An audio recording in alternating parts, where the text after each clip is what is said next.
People think they make logical decisions, but small psychological tricks influence them without knowing. Here are 10 you can use silently and ethically. Fact 1. When you nod while speaking, people become more likely to agree with you, because the brain mirrors subtle movements. Fact 2. If you hand someone something while talking, they almost always take it automatically. Their brain reacts faster than their logic. Fact 3. Repeating the last 3 words someone says makes them feel deeply understood, instantly increasing trust. Fact 4. People believe statements more when they're said slowly and calmly, because the brain links slow speech with confidence. Fact 5.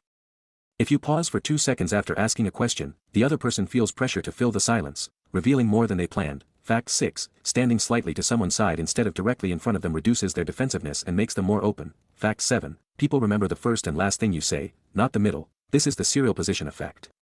Fact 8. When you ask for a favor right after giving a compliment, the chances of a yes increase dramatically. Fact 9. If you point your feet towards someone during conversation, they subconsciously see you as more attentive and genuine. Fact 10. People judge warmth in the first 1 second. Your tone matters more than your words. Which trick will you try first? Tell me in the comments. This is FactVerse. Discover amazing facts.